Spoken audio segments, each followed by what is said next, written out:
भगवान के आश्रित हो जाए तो भगवान को प्राप्त हो जाएगा। ये विरक्तों को करना पड़ेगा, क्योंकि रोटी खाई है, कपड़ा पहने है, संसार का सुख लिया है, तो आपका भजन संसार को जाना चाहिए। और गृहस्थ को मेहनत करके विरक्तों की सेवा, परिवार की सेवा, नाम जप, भगवत प्राप्ति। पापाचरण न करें, पापाचरण से फिर दुख मिलेगा, अशांति होगी, चित्त विक्षेप को प्राप्त होता रहेगा। बच्चों में राधा रानी का भाव करते हैं पर अनुशासन के लिए कभी डांट देते हैं तो बहुत दुख होता है। जरूर डांटना चाहिए, नहीं दुख नहीं होना चाहिए। सेवा दी, हमारे पुत्र रूप में आप आए हो, हमें सेवा दी। तो अब जैसे हम बाबा जी हैं, तुम तो गृहस्थ हो, अब हमें सेवा दी, हमारे जवान सब विरक्त संत है, हम कोई अज्ञानी थोड़ी है, हम जान रहे हैं मेरे प्रभु शिष्य रूप में आए हो। जब गुरु का अधिकार दिया है तो उसी अधिकार से आप प्रशासन कर रहे हैं। आप जो स्वांग कर रहे हो उसी स्वांग की पूर्ति कर रहे हैं। आप शिष्य का स्वांग कर रहे हो, हमने गुरु का स्वांग दिया है तो हम अपने स्वांग में वैसे ही रहेंगे जितना अधिकार आपने दिया है।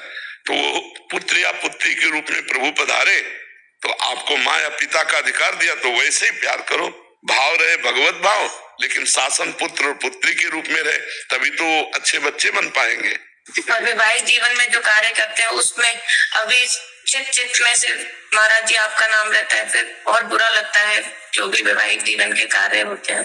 पर रुचि ना होना अच्छी बात है, पर उनको रुचि पूर्वक करना इसे कर्तव्य कहते हैं। जैसे अर्जुन जी ने कहा कि मेरी रुचि नहीं है युद्ध करने में, मैं संन्यास लेकर भिक्षा मांग करके जीऊंगा, तो भगवान ने कहा गलत, तुम क्षत्रिय हो, तुम्हारा धर्म युद्ध का अवसर आया है, तो संन्यास लेना धर्म नहीं है, इस समय युद्ध करना धर्म है।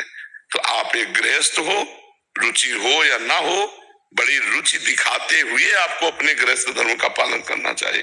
अंदर नाम जप करो, बाहर से एक संसारिक स्त्री जैसा व्यवहार करो, अपने पति से पति जैसा प्रेम, पुत्रों से माँ जैसा प्रेम, परिवार से परिवार जैसा प्रेम ना, और अंदर से प्रेम करो भगवान से, यही तो भक्ति का स्वरूप।